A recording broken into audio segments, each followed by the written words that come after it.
3 minutos pasaron de las 11 de la mañana, ya estamos de vuelta acá haciéndole compañía siempre desde la radio. Y hoy lo comentábamos temprano, cuando arrancamos el programa, que íbamos a estar con la doctora Ana Tribú, una amiga de la casa. Hoy comienza su ciclo de columnas, con ella vamos a estar todos los lunes a las 11 de la mañana para charlar de estos temas que tienen que ver con la salud, que tanto nos preocupan, y que Ana siempre tiene esta amabilidad de venir a charlar con nosotros, a contarnos, a explicarnos cómo cuidarnos y también, por supuesto, a dejarnos tranquilidad. Hoy vamos a hablar del tema que obviamente compete y es el tema, ¿no?, que tiene que ver con el coronavirus, que todavía no se ha terminado, cómo continuar cuidándonos, cuál es su origen. Sobre estos temas vamos a charlar con Ana. Muy buenos días, Ana, ¿cómo estás? Buen día, Eugenia, ¿cómo andás? Bien. Bueno, retomando la actividad, ¿no?, de a poquito, como decíamos hoy. Por suerte, ¿no? Así es, porque por suerte. se hizo largo. Se hizo larguísimo. Ana, ¿qué tema? ¿Fue como un aluvión? ¿Fue como una cosa que llegó de repente, no nos dio tiempo a nada? El coronavirus nos dejó ahí, ¿no?, tecleando y con muchas dudas. Con muchas dudas porque el conocimiento se va generando sobre la marcha. Entonces, igual ahora ya llevamos varios meses de pandemia y hay buena información, sí, pero de todas maneras nunca la información en medicina es definitiva, sino que a medida que se avanza el tiempo también se va generando cada vez mejor información. Y nos tenemos que ir manejando con la información que tenemos para tomar las mejores decisiones posibles. Tal cual. Pero bueno, sí, esto fue como algo totalmente inesperado.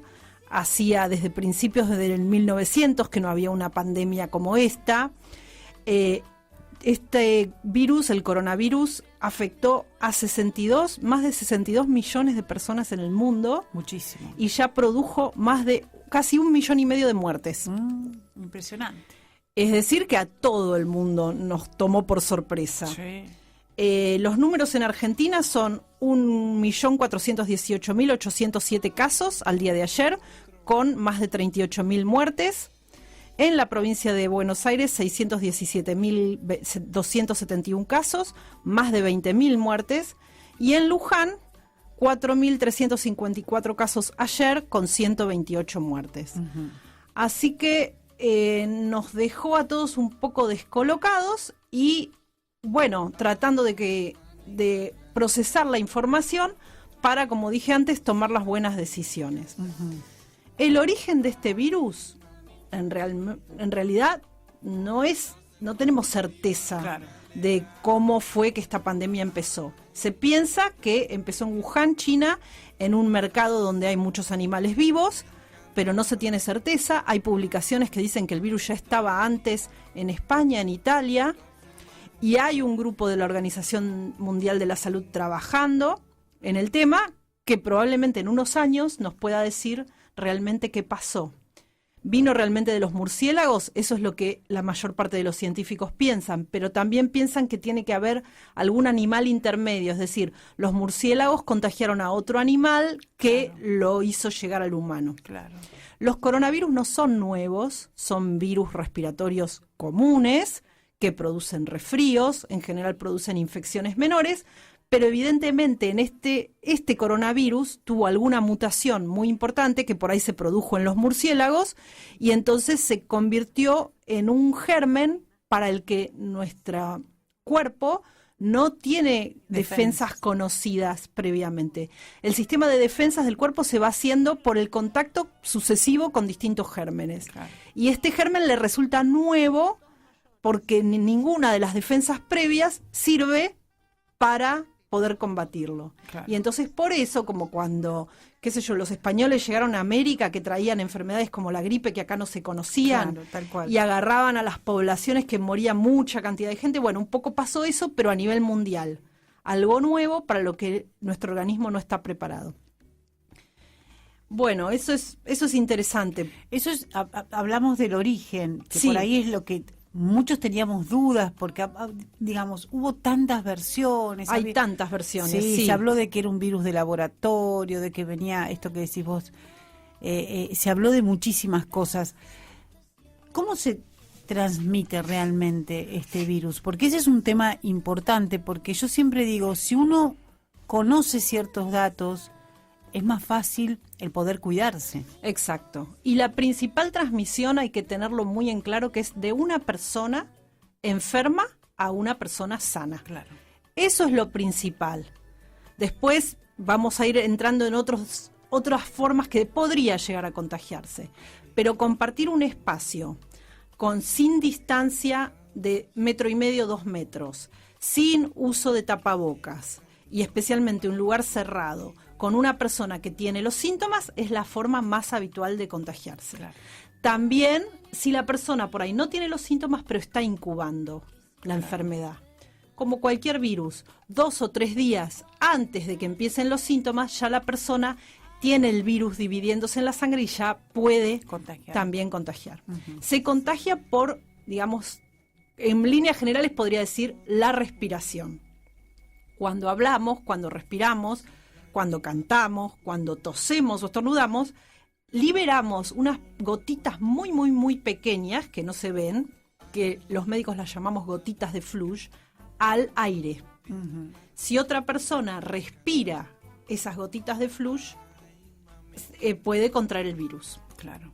Que contraiga el virus no quiere decir que se enferme, porque después la manifestación puede ser desde la persona que no tiene absolutamente ningún síntoma, hasta que tiene síntomas leves, hasta los que tienen síntomas más severos, claro, y los que necesitan internación e incluso terapia intensiva. Ajá, ajá. Pero bueno, la forma principal de contagio es esta. Podemos contagiarnos por vía de los objetos, que es algo que trae bastante preocupación y bastantes cuidados. Es muy poco probable. ¿Cómo se pueden contagiar a alguien a través de objetos? Por ejemplo, en una guardería, que un nene agarra un juguete, por ahí se lo lleva a la boca, claro, ese mismo juguete lo agarra otro nene y hace lo mismo. Por supuesto que el objeto puede transmitir el virus, pero tiene que ser algo bastante inmediato y el objeto tiene que tener una carga viral importante, es decir, porque el objeto tenga un virus no nos va a poder transmitir la enfermedad. Claro. Es decir, que si uno tosiera sobre un objeto, uno tiene el coronavirus, tose sobre un objeto, otra persona agarra ese objeto y se lleva la mano a la boca, en ese caso sí se lo puede contagiar, pero como así medio de la nada que los objetos puedan traernos el virus, es altamente improbable. Ana, por ejemplo, yo soy de las que todavía, y digo todavía porque sé que hay mucha gente que ya no lo hace, cuando hace las compras, yo tengo, por ejemplo, un balde preparado con lavandina y agua, y yo limpio todo con lavandina. Yo pienso que ¿Es necesario eso? No es indispensable. Uh-huh. Sí pienso que es una medida, puede ser con lavandina o con alcohol al 70%. Alcohol, sí. O con agua y jabón común y corriente. Creo que es una medida que suma un poquito en la protección, pero que realmente el riesgo no está en los objetos que traemos del supermercado, por ejemplo, porque alguien debería haber tosido o estornudado directamente sobre ese objeto sin tapaboca para que ese objeto nos pudiera traer el virus. Claro. Es una precaución, uno la puede tomar, no es la medida más importante. Claro. Entonces, las medidas más importantes tienen que ver con esta forma de transmisión, persona a persona y a través de estas gotitas de flush, que tienen que ver con el uso de tapaboca, el no juntarse con gente que no sean convivientes en espacios cerrados, el mantener la distancia de 1,5 metros, 2 metros con el resto de las personas y del lavado de manos, porque si en cualquier objeto pudiera estar el virus, lavándonos las manos, ya sea con agua y jabón, puede ser alcohol en gel o rociador con alcohol al 70%. Sí. Con eso, esas 3 medidas son las más importantes, es decir, el tapaboca, el lavado de manos y el mantener las distancias y si uno se junta con gente que no es conviviente, que sea al aire libre. Claro. Manteniendo siempre una distancia. Manteniendo siempre una distancia. Sí, y esto es un dato importante porque la realidad es que hoy estamos muy cerca de las fiestas y estamos todos pensando de alguna manera cómo van a ser estas nuevas fiestas. Bueno, ¿qué sería lo más prudente? No digo no reunirse totalmente para las fiestas, pero sí hacer reuniones pequeñas. Sí. Por ahí, lugares las familias que están acostumbradas a reunirse gran cantidad de gente, bueno, dividir en 4 reuniones distintas, en varias reuniones distintas. En general en Luján tenemos la posibilidad de reunirnos en espacios abiertos. No es un problema como probablemente en Capital Federal sea otra cosa, que sean las reuniones al aire libre y lo más posible mantener la distancia social y mantener dentro de todo el uso del tapaboca, especialmente cuando uno tiene miembros de la familia mayores, mayores de 60 años, que son los que más riesgo tienen de morir por la enfermedad. Bueno, especialmente con ellos habría que ser especialmente cuidadosos en cuanto a la distancia social y al uso del barbijo cuando no es, bueno, qué sé yo, no en el momento de comer, pero en los momentos en que uno puede hacerlo. A veces es muy difícil el hecho de cuando uno convive con una persona mayor o una persona de riesgo, es muy difícil... uno no puede estar aislado todo el tiempo. No. Eso es una realidad y hay quienes salen a trabajar, hay una vida afuera, que por más que uno trate de cuidarse, uno siempre tiene que seguir adelante. Esto se trata, Eugenia, de disminuir los riesgos. Uno no puede asegurar un 100% que si uno convive con una persona mayor, uno no le va a llevar el virus. Pero la persona que convive con una persona mayor tendría que tener la mayor cantidad de recaudos. Tal cual, ¿no? Y bueno, y en lo que es intercambio con otras personas, juntarse, solo lo indispensable. Claro. Y los recaudos necesarios, por ejemplo, digamos, ¿cómo se da dentro de un contexto de un contexto familiar? Por ejemplo, que cada uno utilice siempre los mismos cubiertos. Acá tenemos que separar un poco los que son convivientes de los que no son convivientes. Los que son convivientes naturalmente no van a mantener la distancia social. Es decir, que si uno se enferma, probablemente todos tengan contacto con el virus. Por ahí algunos se enferman y otro no. Entonces no es que tomar más medidas dentro de un grupo de convivientes va a disminuir el riesgo. Ahora, si yo, por ejemplo, convivo con una persona mayor y sé que tuve contacto con alguien con coronavirus, ahí sí, por un tiempo de 2 semanas, yo puedo tomar los recaudos de mantener la distancia social, de no compartir ningún tipo de cubierto, vaso, e intentar disminuirle a esa persona el riesgo de si es que yo he tenido ese contacto. Bueno, yo tuve el contacto, pero por ahí no me contagie. Pero de todas maneras tomar el recaudo como si me fuera a contagiar. Y si una persona en una familia se enferma y hay posibilidad de mantener a la persona mayor aislada, y habría que tratar de hacerlo. Tal cual. Eso, bueno, depende de las posibilidades de cada familia, si se lo puede llevar a la casa de otro familiar o si hay espacio en la casa como para que esa persona quede sola en una habitación y que se mantenga al mínimo el contacto con ella. Ahora, lo que hacemos es disminuir riesgos. Nunca es 100% de posibilidad de no entrar en contacto con el resto de la familia. Ana, ¿qué pasa con los grupos de riesgos y cuáles serían los grupos de riesgos? Porque se habló de muchos grupos de riesgos. Sí, los grupos de riesgo son, sobre todo, los mayores de 60 y especialmente de 65. La mortalidad del virus en general es del 3%. Es decir, si se enferman 100 personas, se van a morir 3. No es tan alta. Eso en la población en general. Ahora, si comparamos mayores de 65 hasta los 75, tienen 90 veces más posibilidad de morir que los que tienen entre 18 y 29 años. Si hablamos de los 75 a los 85, 220 veces más posibilidades de morir. Y si hablamos de más de 85, 630 veces más posibilidades de morir. Por eso este grupo de mayor edad es el de mayor riesgo y es al que más tendríamos que cuidar. Ahora también me puedes decir, bueno, siempre una persona mayor de 85 tiene más probabilidad de morir que una persona joven. Sí, pero ahora hay una causa donde podemos tomar acciones para protegerla.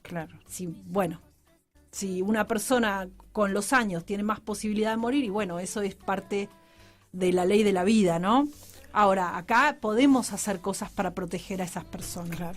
Tal cual. Ana, ¿por qué hablamos de que este virus es mucho más nocivo en las personas adultas? Eso tampoco te lo puedo contestar. Puedo sí hacer un poco más de investigación para la próxima columna. ¿Por qué las personas mayores responden? Son más vulnerables. Más vulnerables. Bueno, siempre las personas mayores son más vulnerables a las infecciones respiratorias. Claro. Es común que la gente mayor muera de neumonía o de influenza, ¿no? De virus de la gripe. Sí. Ese es una posibilidad. Pero ¿por qué con este tanto mayor la posibilidad? Tendría que hacer un poco más de investigación a ver si ya eso se puede explicar de alguna manera. Y los grupos de riesgo, cuando hablamos de grupos de riesgo, hablamos de las personas mayores. Principalmente, pero también los enfermos claro, cardiovasculares, que tienen hipertensión o problemas cardíacos, diabetes. También los que tienen cáncer y los que tienen problemas pulmonares y obesidad, por ejemplo, las personas con EPOC u otros problemas pulmonares. Bueno, esos son los grupos de riesgo más importantes. Con lo cual, cuando uno tiene convivientes con alguno de estos problemas, tendría que cuidarse más, aumentar los cuidados. Claro. Bueno, Ana, en realidad es un tema que tiene 2 millones de preguntas, porque la verdad que todos los días nos sorprende algo nuevo este tema del coronavirus. Y como todavía estamos, como yo siempre digo, a mitad de camino, sin un panorama tampoco demasiado claro. Así es, y eso es lo difícil, ¿no? Que todo esto tiene una incertidumbre, pero que en realidad en salud siempre tenemos esta incertidumbre. El coronavirus nos lo pone de manifiesto. Sí, tal cual. Pero bueno, tenemos una información limitada sobre la cual podemos actuar. Por suerte se avanzó en la posibilidad de dar tratamiento a los pacientes con síntomas, como con corticoides o con el suero de pacientes que ya se recuperaron. Pero bueno, siempre esta incertidumbre. ¿Va a terminar? Va a terminar, sí, seguro. Esto va a terminar. ¿Cuándo y cómo? Claro, ¿Qué cosas van a hacer que esto termine? Bueno, creo que son preguntas que nadie puede contestar con certeza. Sí hay distintos investigadores y personas especializadas en distintos temas que tienen distintas aproximaciones a esto. El otro día escuchaba una psicóloga que hablaba sobre las secuelas en función de enfermedades mentales, ¿no? Con respecto al coronavirus. Y decía que lo que más genera este tema es la ansiedad. ¿Por qué? Porque nosotros estamos tan acostumbrados a proyectarnos y a decir vamos a hacer esto, vamos a hacer aquello, va a ser así. Y hoy ese panorama del cual nosotros estábamos tan acostumbrados a armarnos, no lo podemos tener delante nuestro, no lo podemos ver con claridad. Por ahí sí tenemos la intención, pero después viene ese razonamiento atrás y decimos, pero no sabemos qué va a pasar. Claro. Y eso dice que eso genera en la sociedad una cuestión de una ansiedad muy fuerte, por eso hablaba de ataques de pánico y un montón de cuestiones que uno dice, claro, son reales, uno está como en el aire, ¿no? Claro, ¿qué impacto va a tener esto más allá del virus y las muertes con el virus? ¿Qué impacto va a tener en otras enfermedades? Porque, por ejemplo, la gente ha estado mucho más sedentaria que de costumbre. ¿Qué impacto va a tener en la salud mental? ¿Qué impacto va a tener toda esta alteración de la vida social, por ejemplo, en los más chicos, en los adolescentes? Bueno, esto va a tener un montón de betas, digamos. Y bueno, y lo que podemos hacer es tratar de llevar adelante la situación con la información que tenemos. No es un momento para dejar de cuidarnos, porque la pandemia está lejos de terminar. Y bueno, ir encontrando por ahí otra cosa que podemos hablar en otras columnas, es decir, ¿qué otras cosas podemos hacer? Porque nuestra vida no pasa solo por cuidarnos del coronavirus. Claro, tal cual. Sino que bueno, tenemos una vida, tenemos una familia, tenemos cosas que nos gustan hacer, otras que no, algunas que extrañamos. ¿Cómo podemos hacer cosas para también cuidar nuestra salud física y mental? Sí, yo siempre digo, son épocas donde uno debe reinventarse y utilizar el 100% de la creatividad, no es un desafío. Es como un reto total, que nos cayó y bueno, nada, hay que ayornarse en muchas cosas. Así es, y tratar de ir encontrándole la vuelta cada uno con sus recursos y a su manera. Tal cual, como puede. Ana, mil gracias, un placer tenerte acá con nosotros otra vez. No, por favor, gracias a vos por invitarme y nos vemos la semana que viene. Gracias. Era la palabra de la doctora Ana Tribú, un placer charlar con Ana. Con ella conversábamos acerca de la pandemia, del coronavirus y de todo lo que está pasando. Ya volvemos, no se vayan. Amanece la ruta, no me importa dónde estoy. Me he dormido viajando y he soñado tan intenso. En ese sueño yo me veía en ese auto, pero no era el mismo porque estaba todo roto en su interior. Este paisaje es tan extraño, se parece al de un tren eléctrico. Esos árboles tienen contornos, darme cuenta es tan hermoso. En ese sueño yo me veía en ese auto, pero no era el mismo porque tenía fuego en su interior.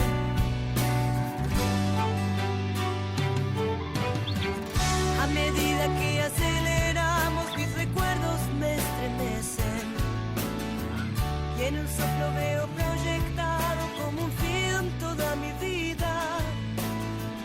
Ya no sé si el cielo está arriba, abajo, dentro de mí. Y aunque el paisaje sea tan extraño, creo haber estado aquí.